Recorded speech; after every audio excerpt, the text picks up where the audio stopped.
उपस्थित सभी माताएं बहनें, आयोजक कमेटी, दीदी लोग, झारखंडी भाषा खतियान संघर्ष समिति के आज नवनिर्वाचित पदाधिकारीगण, सबको बधाई देते हुए हम यही कहेंगे कि क्योंकि प्रोग्राम बहुत पहले से चल रहा है और मेरा आने में थोड़ा विलंब हुआ है, तो ज़्यादा समय न लेते हुए सभी माताएं बहनें को हम यही निवेदन करेंगे कि आज 30 दिसंबर, ठीक है कि आज 30 दिसंबर ना, मतलब कल 2023 का आखिरी दिन, 2023 का कल आखिरी दिन और कल के बाद 2024। और जो सब बड़े बड़े राजनीतिक पंडित लोग 2024 कर रहे हैं और तमाम लोग को 2024 का इंतजार है, खास करके जेबीके से समर्थकों का, है कि नहीं? तो जो 2024 का जो कह रहे हैं कि जयराम दादा को मुख्यमंत्री बनाना है, तो कल के बाद 2024 का आगमन हो रहा है।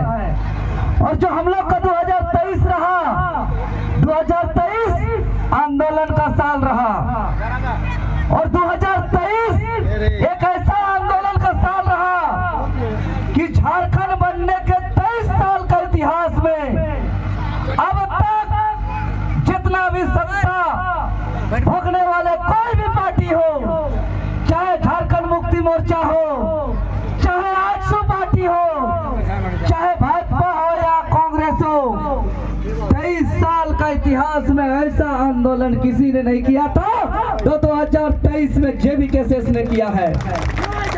तो जेबीके के लिए 2023 का साल आंदोलन का साल रहा।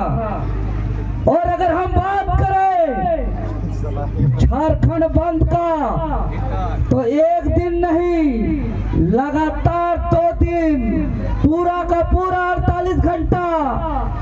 इससे पूर्व झारखंड आंदोलन जो हमारे दादा परदादा लोग, पूर्वज लोग करते थे, उसके बाद झारखंड का नवनिर्माण के लिए जेबीके का आंदोलन हुआ है और 23 साल में बंदी 2-2 दिन हुआ है। अगर हम बात करें सरकार का, तो एक सरकार है झारखंड मुक्ति मोर्चा और कांग्रेस का, जो विधानसभा के अंदर चल रहा है।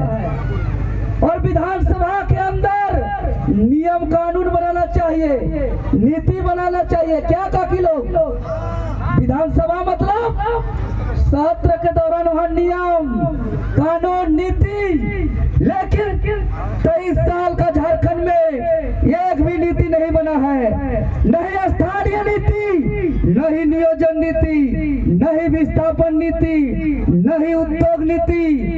और झारखंड के छात्र नौजवान लोग विधानसभा के बाहर एक अलग तरह का सरकार बनाया और तमाम विधायक को आंख से आंख गड़ा करके कहा कि विधायकगण खाली विधायकी कमीशन के लिए, खाली विधायकी ट्रांसफर पोस्टिंग के लिए, कि खाली रात में कोयला बेचने के लिए और अवैध तरीके से बालू बेचने के लिए, क्या बताइए नीति बनेगा कि नहीं बनेगा? क्षेत्रीय और जनजातीय भाषा से सुसज्जित खतियान आधारित नियोजन नीति की मांग को लेकर के सभी विधायक को कहा गया कि बताइए विधायक, अगर नीति बनना चाहिए तो हस्ताक्षर और मुहर कीजिए। यह आंदोलन भारत के आंदोलन के इतिहास का एक नया अध्याय है कि एक विधानसभा से बाहर जेबीके का छात्र wing Jharkhand state student union ने यहाँ के विधायक को लिया और सत्ता पक्ष के 42 समेत 72 विधायकों ने दिया। लेकिन जहाँ कलम चलना चाहिए, जहाँ नीति बनना चाहिए, वहाँ इन लोग पूरा का पूरा चुप रह गया। इसीलिए हम कर रहे हैं 2023 जेबीके के लिए आंदोलन का साल रहा। अगर हम बात करें आंदोलन का, तो जब यह देश गुलाम था, अंग्रेज का शासन था, उस समय हमारे उन्होंने एक आंदोलन किया था ढोल नगाड़ा बजा करके हाट बाजार में सखुआ पत्ता घुमाने का। और आजाद भारत में पहली बार आजादी का आंदोलन को दोहराते हुए जेबीकेएसएस का छात्र विंग जेएसएसयू जो जेबीकेएसएस टाइगर जयराम दादा के मार्गदर्शन पर हुआ और झारखंड के तमाम हाट बाजार में ढोल नगाड़ा के साथ सखुआ पत्ता घुमाया गया। इसीलिए हम कह रहे हैं कि 2023 जेबीकेएसएस के लिए आंदोलन का साल है। 2023 जेबीकेएसएस के लिए आंदोलन का साल है। अगर हम बात करें मुख्यमंत्री आवास घेराव का, विधानसभा घेराव का या अन्य तमाम ऐसे आंदोलन जो पहले कभी नहीं रहा, इसीलिए अब 2023 अगर आंदोलन का साल रहा जेबीकेएसएस का, तो 2024 चुनावी मैदान में, सियासती मैदान में विजयी का साल रहेगा, विजयी का साल रहेगा। और टाइगर जयराम महतो को मुख्यमंत्री बनाना है।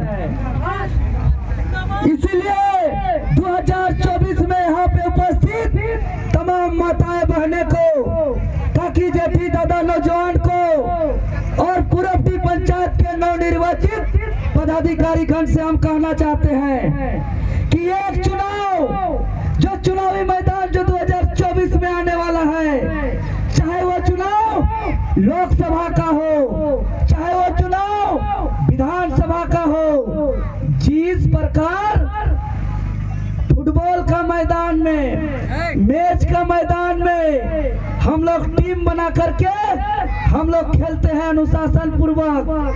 और अगर बॉल हमारे पास होता है तो अपना बॉल अपने प्लेयर को देते हैं ना, ताकि सब देते हैं ना।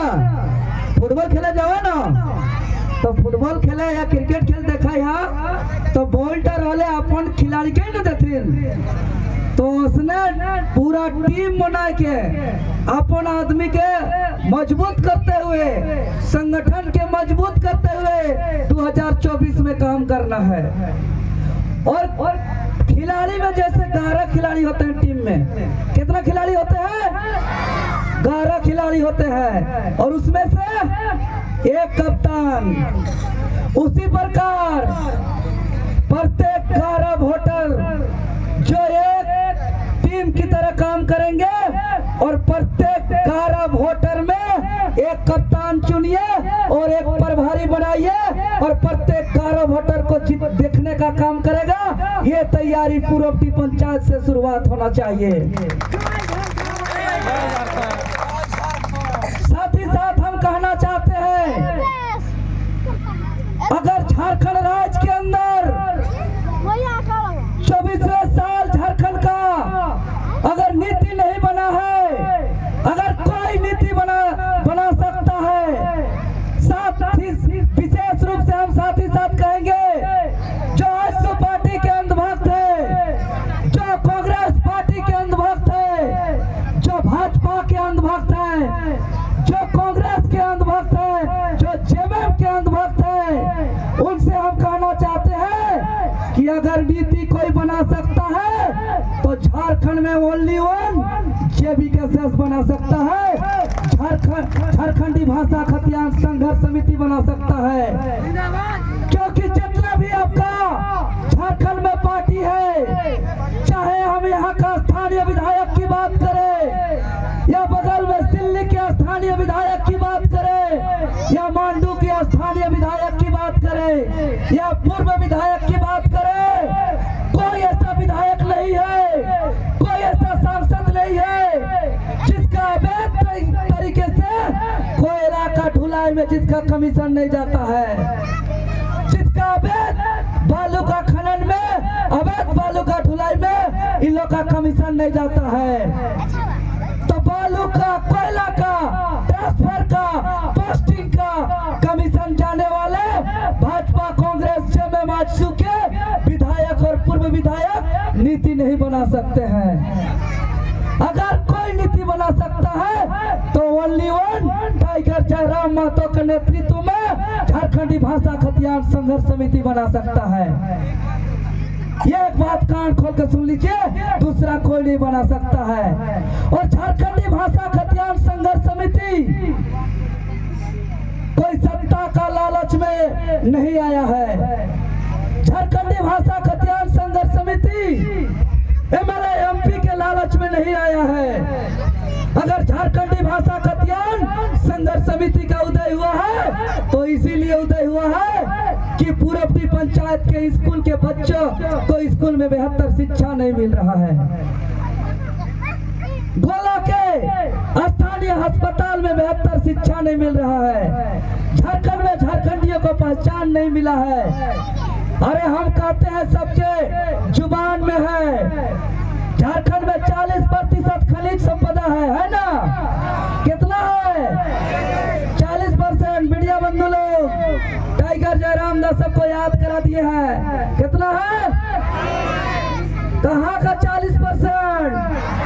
पूरा भारत का 40% खनिज संपदा झारखंड राज्य में है। और जनसंख्या की बात करें तो पूरा भारत में जितना जनसंख्या है उतना पूरा का जनसंख्या झारखंड में कितना है? 2.4%। 2.42% है ना? पूरा भारत का खनिज संपदा में झारखंड में 40% और पूरा भारत में जितना आदमी है उसका लगभग 2.4%। मतलब अगर हम पूरा जनसंख्या का 2.4% को और पूरा भारत का खनिज संपदा का 40% से अगर भाग देंगे तो लगभग आएगा 16। मतलब क्या कि पूरा भारत का कोई भी राज्य से, चाहे कितना विकसित राज्य का नाम जानते हो, चाहे गुजरात हो, चाहे केरल हो, चाहे तमिलनाडु हो, चाहे दिल्ली हो, कहीं से भी आप अगर 16 व्यक्ति को चुन के लाइएगा तो 16 व्यक्ति के पास जितना धन संपत्ति होना चाहिए किसी झारखंडी को खड़ा कर दीजिए, एक झारखंडी के पास उतना बराबर होना चाहिए। होना चाहिए कि नहीं? तो ऐसा है क्या? अगर बाकी राज्य का 16 आदमी के बराबर झारखंड राज्य का एक आदमी के पास उतना संपत्ति नहीं है तो कौन चोरी किया? कौन चोरी किया? धीरज साहू।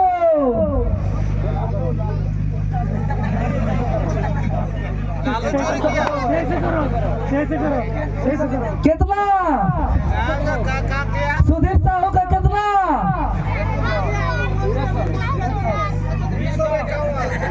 हम आप ही जाते हैं। धीरज साहू का कितना? काय को मशीन आया था गिनने के लिए? 40 को मशीन आया, 20 को मशीन खराब हो गया। 600 करोड़ का बात हो रहा था, बाद में हिसाब किताब बैठा करके